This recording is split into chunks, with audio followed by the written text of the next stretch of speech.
அனைவருக்கும் வணக்கம். மாயமான் அத்தியாயம் 9 பிற்பகுதி தொடங்குது.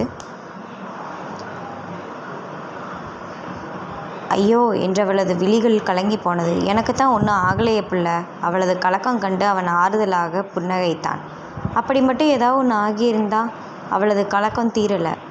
அனாதை, என்னை பற்றி கவலைப்பட யார் இருக்கா புள்ள? யாரும் என்னை தேடக்கூட மாட்டாங்க. அவன் அசால்ட்டாக கூற, நான் உசுரோடு இருக்கும்போது நீ உன்னை அனாதைன்னு சொல்லுவியா? நான் உன்னை தேட மாட்டேனா? செல்லி கோபமாக கேட்டபடி அவனை அடிக்க வந்தான். ஆத்தி, பாதகத்தி பொண்ணு என்னை அடித்து கொல்ல பார்க்குதே.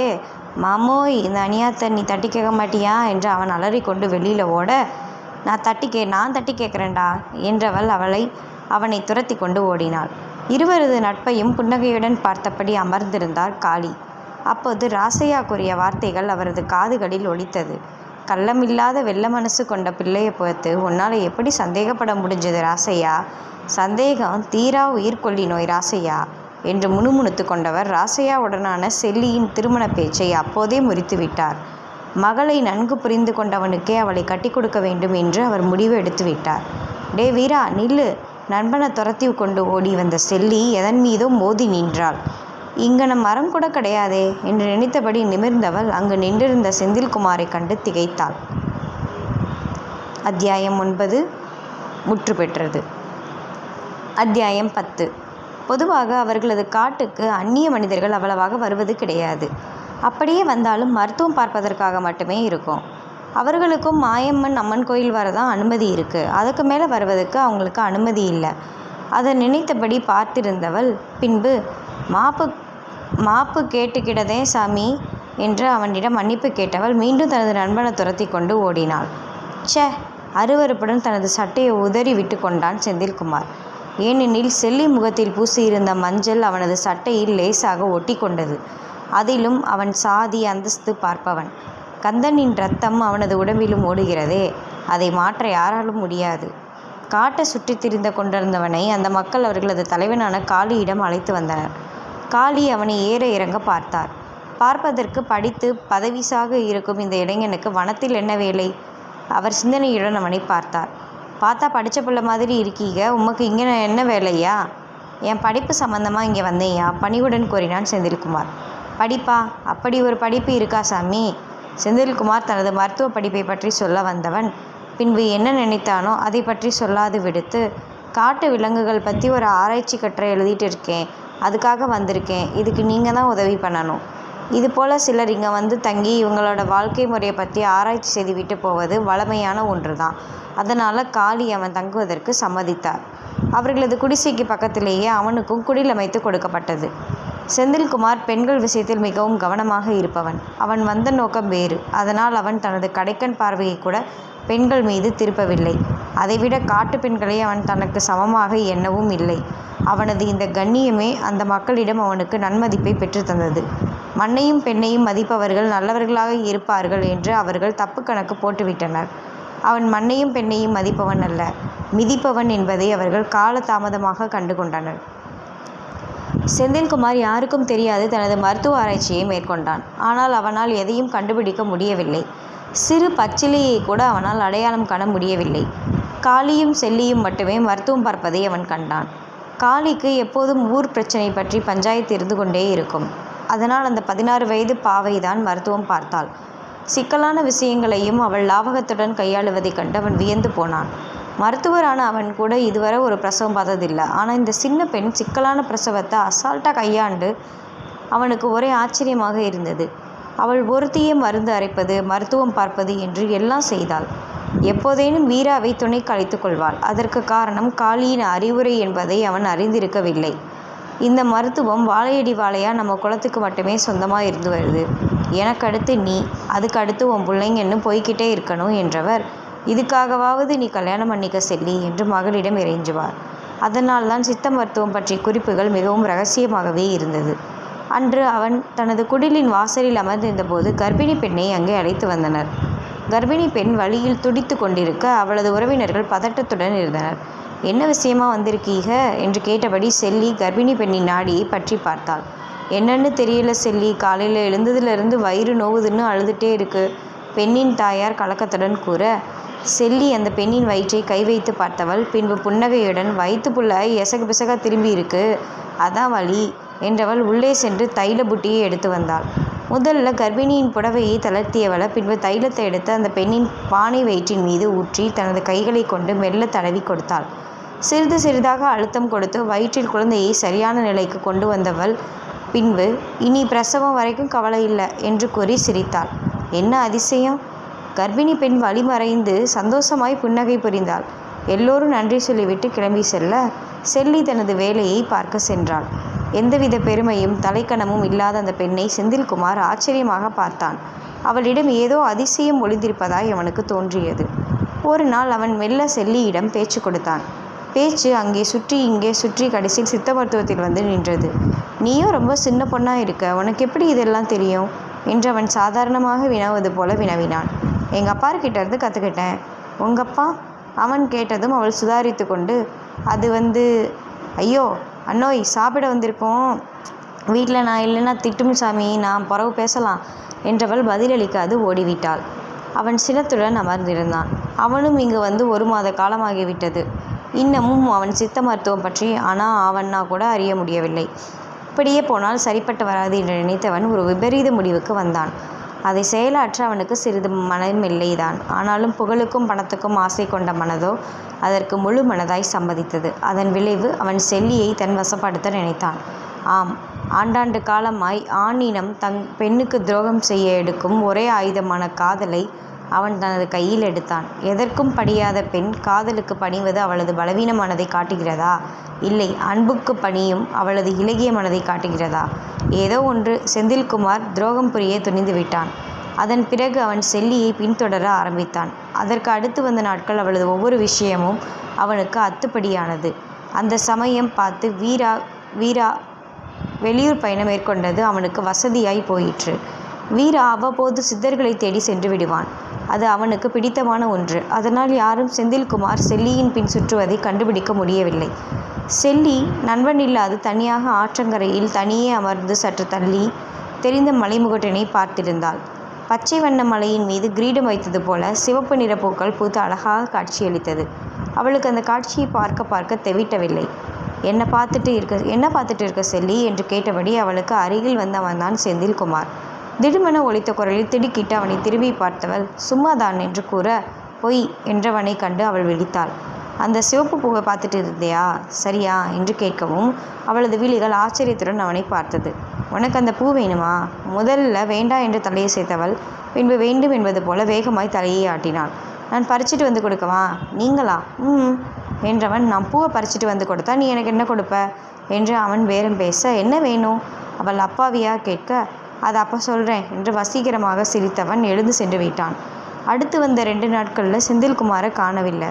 காளி அவனை தேட ஆரம்பிச்சிட்டார். எங்கு வழி தவறி போய்விட்டானோ, காட்டு விலங்குகள் அவனை அடித்து கொன்று விட்டதோ என்று அவர் பயந்து போனார். செல்லிக்குத்தானே தெரியும் அவன் எங்கே சென்றிருக்கான் என்று. அவள் தினமும் ஆற்றங்கரை வந்து அந்த மலையை பார்த்தபடி அமர்ந்து செந்தில்குமாருக்காக வேண்டுவாள். அவளது வேண்டுதல் பலித்தது. ஒரு நாள் அவன் அவள் முன் கண்முன் தோன்றினான். அவனை கண்டதும் அவள் முகம் மலர்ந்து போனது. இந்த வாங்கிக்கோ என்றவன் தனது கையில் இந்த சிவப்பு பூக்களை அவளிடம் நீட்டினான். சிவப்பு மலர்களை அழகாக பூங்கொத்து போல் ரசனையுடன் கட்டி அவளிடம் கொடுத்தான். நன்றி சாமி என்றவள் முகமலர அதை வாங்கி கொண்டவள் அதில் முகம் புதைத்து கொண்டாள். அவள் விழி மூடி பரவசத்துடன் இருப்பதைக் கண்டவன் அந்த வார்த்தைகளை உதித்தான். செல்லி, நீ கேட்டதை நான் கொடுத்த மாதிரி நான் கேட்டதை நீ கொடுப்பியா? அவனது வார்த்தைகளில் அவள் பட்டென்று விழித்திறந்து அவனை பார்த்தாள். என்னை கல்யாணம் பண்ணிக்கிறியா? அவள் அதிர்ச்சியில் வாயை பிளந்தாள். பதில் சொல்லு செல்லி, என்னை கல்யாணம் கட்டிக்கிறியா? மீண்டும் அவன் கேட்டான். இது சரிபட்டு வராதுங்க என்றவள் அங்கிருந்து செல்ல முனைந்தாள். ஏன்? நீங்கள் வேற இனம், நான் வேற இனம். அப்போ இனம்தான் பிரச்சனையா? நான் இல்லை, அப்படி தானே? வசீகரமான புன்னகைத்தவனை கண்டு அவளது இதயம் தடதடுத்தது. நானும் உங்கள் இனமாக மாறிட்டா நீ என்னை கல்யாணம் பண்ண எந்த தடையும் இல்லைல்ல என்றவனை அவள் திகைப்பாய் பார்த்தாள். இது நடக்கும் காரியமா? கண்ணாலெல்லாம் அப்பாறு தான் முடிவு பண்ணுவார் என்றவள் அங்கிருந்து ஓடிவிட்டாள். அவள் செல்வதை பார்த்தபடி நின்றிருந்த செந்தில்குமாரின் முகத்தில் வெற்றி புன்னகை தோன்றியது. ராசையாவுடனான திருமணத்தை செல்லி மறுத்து பேசியதாக அவன் கேள்விப்பட்டு இருந்தான். ஆனால் இப்போது தன்னுடனான திருமணத்திற்கு அவள் சம்மதிக்கவில்லை என்றாலும் மறுக்கவும் இல்லை. அதுவே அவனுக்கு போதுமானதாய் இருந்தது. ஒரு நாள் தந்தையை தேடி சென்றவன் செல்லியை தான் திருமணம் செய்ய போவதாக தெரிவித்தான். அதை கேட்ட கந்தன் கோபத்தில் கத்தினார். சாதி விட்டு சாதி பண்ணுற கல்யாணத்தையே எதிர்க்கிறவன்னா என் மகன் நீ எப்படி இப்படி ஒரு மலைசாதி பொண்ணை காதலிப்ப? நீ அவளை கல்யாணம் பண்ணுனா முதல்ல உங்கள் 2 பேரையும் கொலை பண்ணிடுவேன். என் கௌரவத்தை காக்க நான் எதையும் செய்வேன் என்று அவர் கோபமாக கத்த, அதை கேட்டு கைத்தட்டிய செந்தில்குமார், இது அப்படியே, ஆனால் கொஞ்சம் மாற்றி சொல்லுங்க. அதாவது நீ என் மகனே இல்லை, நான் உன்னை தலைமொழிகிட்டேன் அப்படின்னு அந்த மலைவாழ் மக்கள் முன்னாடி வந்து சொல்லுங்க. செந்தில் அவர் திகைப்புடன் பார்த்தார். எனக்கு வேறு வழி தெரியலப்பா. அவளை கல்யாணம் என்கிற பேரில் ஏமாத்தினாதான் சித்த மருத்துவம் பற்றி முழுதாக தெரிந்து கொள்ள முடியும். அப்படி ஒரு மருத்துவம் தேவையில்லைங்கிறேன். கந்தன் எரிச்சல் பட்டார். பணத்துக்காக கௌரவத்துக்காக குழி தோண்டி புதைக்க முடியுமா? அப்பா, இதனால் வரக்கூடிய பணம் புகழ் இதையெல்லாம் நினச்சி பாருங்கள். அது உங்கள் கற்பனைக்கும் எட்டாத ஒன்று. உலக பணக்காரன் பட்டியலில் முதலிட வர்றதுக்கு உங்களுக்கு விருப்பம் இல்லையா? மகன் கூறியதும் அவர் சிறிது யோசித்தார். அதுக்காக மலைசாதி பொண்ணை போய் என் மருமகளா? அது அவருக்கு சுத்தமாக பிடிக்கல. இதுவே பொய் கல்யாணம். அப்படி இருக்கும்போது அவள் எப்படி உங்கள் மருமகளாவா? உங்களது பேரப்பிள்ளைகள் நல்ல குடும்பத்தில் பிறந்த பெண்ணின் மூலம்தான் வரும். நீங்கள் கவலைப்படாதீங்க என்று விதவிதமாக பேசி தகப்பனை கரைய வைத்தான் செந்தில்குமார். மறுநாளே கந்தன் காட்டுக்கு வந்து காளியிடம் சண்டை போட்டார். பொண்ணை காட்டி என் மகனை மயக்கிட்ட என்று காளிக்கோ ஒன்றும் புரியல. வேங்கையன் கந்தனிடம் சண்டைக்கு நின்றான். அப்போது இடைப்புகுந்த செந்தில்குமார், நான் செல்லியை மனதார காதலிக்கிறேன். அவளை தான் கல்யாணம் பண்ண விரும்புகிறேன். இதை எங்கள் அப்பா கிட்ட சொன்னேன். அதான் அவர் கோவப்படுறாரு என்று கூற, அதை கேட்ட காளி அதிர்ந்து போக வேங்கையனூர் ஆசையாவும் அவனை அடி பின்னி எடுத்து விட்டனர். கோபமாக தடுக்க வந்த கந்தனை செந்தில்குமார் கண்ணால் சைகை காட்டி தடுத்து விட்டான். என்னை அடித்தாலும் சரி கொன்னாலும் சரி, நான் இங்கே தான் இருப்பேன். செல்லிக்காக என் உயிரையும் கொடுப்பேன் என்று அத்தனை அடிகளையும் வாங்கி கொண்டு ரத்தம் ஒழுக நின்றவன் அந்த வழியிலும் காதல் வசனம் பேச தவறவில்லை. எக்கேடோ கெட்டுப்போ, இனி நீ என் மகனும் இல்லை, நான் உனக்கு அப்பனும் இல்லை என்று கந்தன் கோபமாக கத்திவிட்டு சென்று விட்டார். காளி செய்வதறியாது எதுவும் பேசாது சென்று விட்டார். வேங்கையனூர் ஆசையாவும் செந்தில்குமாரை முறைத்துவிட்டு சென்றனர். ஆனால் அவன் யாரையும் கண்டுகொள்ளவில்லை. அவனது பார்வை முழுவதும் செல்லி மீதே இருந்தது. அவன் அடி வாங்கும்போது அவளது விழிகளில் தெரிந்த வலி, அவளது பரிதவிப்பு எல்லாம் அவனுக்கு அவளது மனதினை வெளிச்சம் போட்டு காட்டியது. அவன் தனக்குள் சிரித்து கொண்டான். அன்றிரவு செந்தில்குமார் தனது குடிலில் படுத்திருந்த போது அதன் கதவு மெல்ல திறக்கும் ஒலி கேட்டது. அவனுக்கு தெரியும் செல்லி எப்படியும் தன்னை காண வருவாள் என்று. அதனால்தான் கதவை தாளிடாது வைத்திருந்தான். அவள் நினைத்ததைப் போல் அவளும் அவனை தேடி வந்துவிட்டாள். அவன் புன்னகையுடன் அரைவிழி மூடியபடி அவளை பார்த்திருந்தான். செல்லி அவன் அருகில் அமர்ந்து தனது கையில் இருந்த பச்சிலை களிம்பை எடுத்து அவனது நெற்றியில் இருந்த காயத்தில் தடவினாள். அவன் சற்றென்று அவளது கையை பற்றி கொண்டான். ஐயோ விடுங்க சாமி என்று அவள் பதற, வாழ்க்கை பூரா அவன் கையை பிடிக்க ஆசைப்படுற என்னை பார்த்து விட்டுருன்னு சொல்கிறியே செல்லி. அவனது வார்த்தைகளில் அவளது விழிகள் கலங்கியது. நடக்கிற காரியமாக இருந்தால் பேசுங்க சாமி. நடக்கும், நடக்காமல் விடமாட்டேன் என்றவனது விழிகள் பளபளத்தது. அதை பிறகு பார்த்துக்கலாம், இப்போ மருந்து போட்டுக்கோங்க சாமி என்றவள் களிம்பு அவனிடம் நீட்டினாள். நீயே போட்டுவிடு என்றவனை கண்டு அவளது முகம் வெட்கத்தில் சிவந்து போனது. ஏதோ ஒரு அசட்டு தைரியத்தில் அவனை தேடி வந்து விட்டாள்தான். ஆனால் இப்போது வெட்கம் அவளை பிடுங்கி தின்றது. நீங்களே போட்டுக்கோங்க என்றவள் அங்கிருந்து ஓடிவிட்டாள்.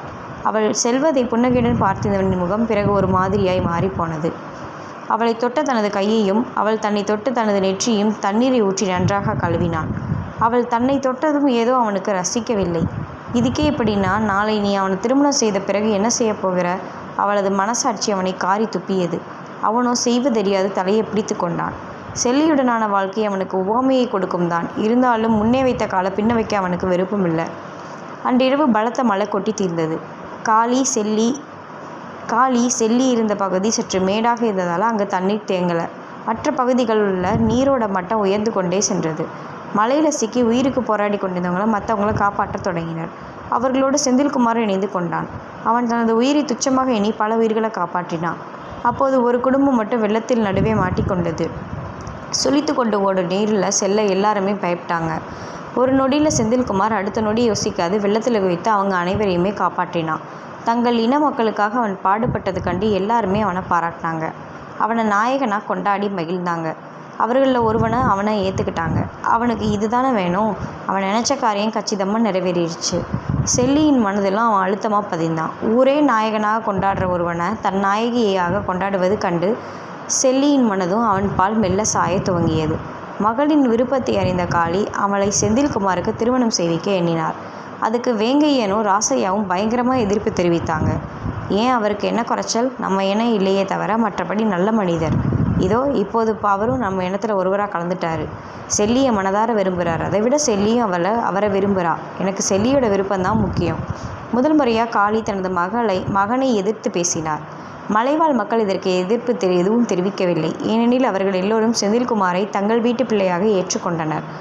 அடுத்த சில நாட்களில் செந்தில்குமார் செல்லி திருமணம் மாயம்மன் கோயிலில் எளிமையாக நடைபெற்றது. செந்தில்குமார் தனது எண்ணம் வெற்றியடைவதற்காக சிறிதும் காதலின்றி அவளது கழுத்தில் தாலி கட்டினான். ஆனால் செல்லி மனம் நிறைய காதலுடன் அவனது தாலியை வாங்கி கொண்டாள். பெண்ணின் திருமண வயது 18 என்கிற அரசாங்கத்தின் அறிவுரை காளியை கண்டு கேலியாய் சிரித்தது. தொடரும். நன்றி. இந்த கதை பிடிச்சிருந்துச்சுன்னா நம்ம சேனலை லைக் பண்ணுங்கள், ஷேர் பண்ணுங்கள், சப்ஸ்கிரைப் பண்ணுங்கள்.